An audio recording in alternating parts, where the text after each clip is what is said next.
Fala, torcedor Tricolor, sejam bem-vindos a mais um vídeo do canal Professor Tricolor. Eu sou o Professor Tricolor e hoje eu estou aqui para trazer mais um vídeo aqui para o nosso canal, falando um pouco sobre a derrota do Fluminense ontem jogando em Goiânia contra o Atlético Goianiense. Uma derrota que foi muito mal digerida, claro, depois de todas as condições do jogo, né? O Fluminense que abriu 2-0 e, enfim, viu o resultado se esvair no decorrer da partida. Mas, enfim, ontem eu não gravei vídeo porque estava de cabeça quente. Eu acho que todo torcedor ontem, quando acabou a partida, estava com a cabeça fervendo por tudo que aconteceu. Por tudo que aconteceu desde a escalação até o resultado final. E, para ser bem sincero com vocês, ontem, quando eu vi a escalação do Fluminense, eu pensei, poxa, esse time, tirando o Felipe Melo, é o que eu gostaria de ver atuando, claro, né, com o Manuel ali no lugar do Felipe Melo. Ontem estava suspenso, então, enfim, ontem que fosse o David Braz, mas não o Felipe Melo. Mas, tirando isso, com o Criciúma, com o Natan no lugar do Matheus Martins, era o time que eu gostaria de ver, porque é um time que joga num esquema que eu gosto, que é o 4-4-2.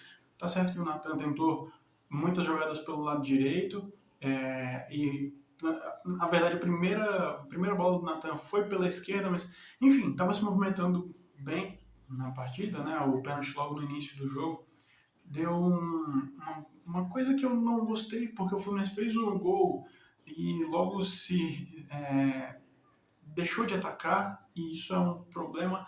Na verdade, nem é que deixou de atacar. O Fluminense até tentou atacar, mas eu acho que de todos os jogos do Fernando Diniz, como treinador do Fluminense esse ano, esse foi o que menos pareceu a cara do Diniz. Porque em nenhum momento do primeiro tempo o Fluminense conseguiu dominar as ações, conseguiu dominar a bola e ficar tocando como faz de costume. E isso com um meio-campo muito bom, muito técnico, né? Com o Martinelli, com o André, com o Natan, com o Paulo Henrique Ganso e com o Arias também, que, diga-se de passagem, como joga esse rapaz.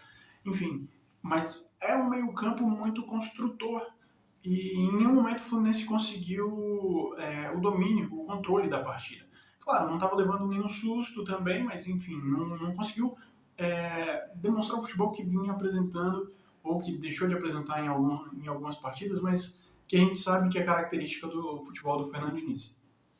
Mas mesmo assim, mesmo não conseguindo construir, mesmo não conseguindo segurar a bola, o Fluminense ainda conseguiu abrir o 2-0 com o Germancano. Enfim, já tinha tido um gol anulado, o Cano sempre muito oportunista, né? Um excelente passe do John Arias, contou com desvio no meio do caminho, mas mesmo assim, né? Essa dupla John Arias e Cano é muito importante para o Fluminense esse ano. E, cara, como faz gol o Germancano, e ontem, depois desses 2-0, o Fluminense tomou uma ação que eu não gosto. Em nenhum time, e não é só no Fluminense não, porque eu gosto de assistir futebol, que fazer o 2-0 e recuar, afundar as linhas, sabe? Deixar chamar o adversário para cima. E um reflexo disso foi o pênalti cometido pelo Nino, um pênalti infantil, que de fato foi pênalti, muito bem batido e diminuindo a vantagem do Fluminense ali no finalzinho do primeiro tempo. Mas eu tenho uma pergunta para vocês, antes de seguir para o segundo tempo.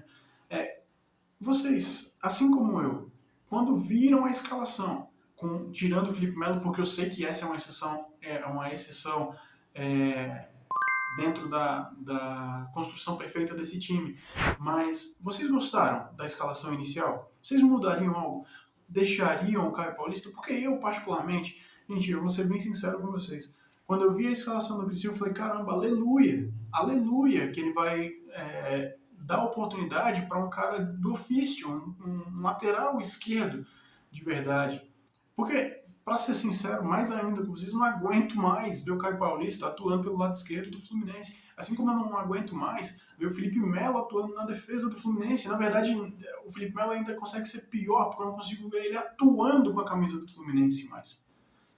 E é uma pena, porque é um jogador muito vitorioso, mas que acabou. Infelizmente, depois da lesão, acabou. Fez uma partida boa contra o Juventude, mas, poxa, era contra o Juventude.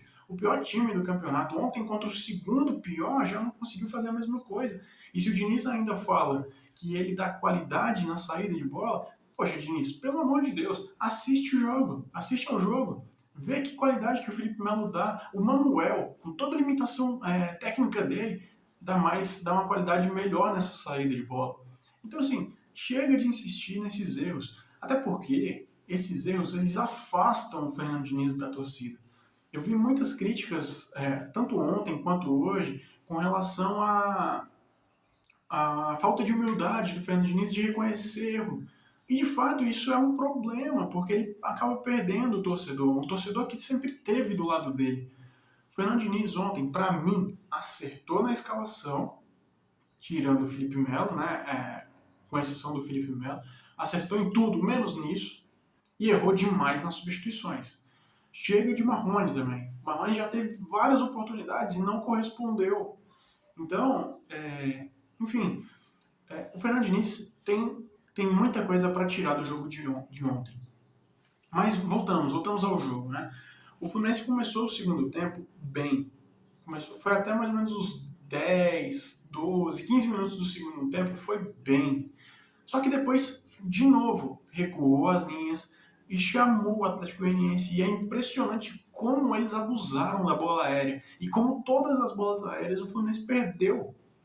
O Fluminense perdeu o jogo ontem, não foi por culpa de individualidades. Claro que o pênalti do Nino foi infantil, mas, enfim, não perdeu só pela questão de individualidades. O time ontem, quando abriu 2-0, eu duvido alguém falar, caramba, esse time está jogando muito mal, muito mal. Não estava. O Natan tentou criar, e as melhores oportunidades do Fluminense no primeiro tempo saíram dos pés dele. É um jogador que pode ser produtivo, pode ser útil, tem que ter sequência. O Matheus Martins ontem entrou no segundo tempo, teve uma chance e não criou mais nada. O Marrone entrou, não fez nada. Então, assim, se o Fernando Diniz quer ter o acolhimento desse torcedor de novo, eu acredito que a maioria dos torcedores ainda acredita no trabalho do Fernando Diniz, até porque, gente, na boa, não tem por que questionar ainda. O Fluminense está fazendo no segundo turno exatamente a mesma campanha que fez no primeiro turno. Exatamente a mesma. E aí vem um questionamento. Será que a nossa crítica, o Fluminense está caindo de produção, o Fluminense não vai chegar na Libertadores, ou não vai chegar na fase de grupos, esse problema não está mais voltado para a nossa expectativa em cima do que a gente estava vendo, do que de fato é para acontecer? Porque vocês acreditaram, de verdade, assim, do fundo do coração. A gente é tricolor, a gente sabe, mas do fundo do coração, em algum momento o Palmeiras deu brecha para a gente acreditar no Campeonato Brasileiro, no título? Em algum momento a gente olhou para esse elenco e falou, caramba, a gente tem elenco para estar entre os 3 melhores times do Brasil. Não, eu particularmente gosto do time do Fluminense, mas eu sabia que o nosso rival, Atlético Mineiro, Palmeiras, Corinthians, todos eles têm capacidades técnicas que faziam a gente acreditar num campeonato bom, mas não acima da média como está, e de fato está. Se a gente parar para pensar em número de pontos e posição na tabela, está. Então, assim, é claro que a gente vai cobrar muito. Ontem eu fiquei muito irritado com a derrota, fiquei muito irritado do jeito que foi a derrota, mas na boa, gente, nossa expectativa em cima do Fluminense, em cima desse time do Fluminense, ela, pelo menos na minha opinião, ela está sendo cumprida no Campeonato Brasileiro, tá? Não estou falando aqui de Libertadores, não estou falando aqui do ano como um todo, estou falando do Campeonato Brasileiro guardado apenas a ele, essa crítica. E, enfim, domingo tem jogo contra o América Mineiro, é um adversário difícil. Hoje perdeu para o São Paulo, jogando lá também, aliás, jogando lá em Minas. Domingo no Maracanã é um jogo para a gente vencer, e se a gente vencer já supera, se a gente for comparar, né, supera o que foi o primeiro turno. Então, assim, não há motivo para preocupação. Assim como o Fluminense não é o melhor time do Campeonato Brasileiro, não é o pior também. E não vai ser uma derrota, como foi a de ontem, que vai tirar a minha esperança de ter o Fluminense na Libertadores no ano que vem. Me irritou muito, volto a repetir, me irritou muito a derrota de ontem, muito. Me irritou muito a entrevista do Fernando Diniz, me irritou muito a entrada do Felipe Melo, mas ontem, de todos os erros que ele podia cometer, ele corrigiu dois, que foi a saída do Caio Paulista e a saída do Matheus Martins. Então, assim, eu jamais, como tricolor, jamais vou deixar de acreditar. Jamais. É claro que tropeços acontecem, o Fluminense já tropeça no Atlético Goianiense há muito tempo, há muito tempo. E isso é um problema, a gente tem que cobrar sim, a gente tem que cobrar muito sim. Mas esse time já deu mostras de que a gente pode confiar, muitas vezes inclusive.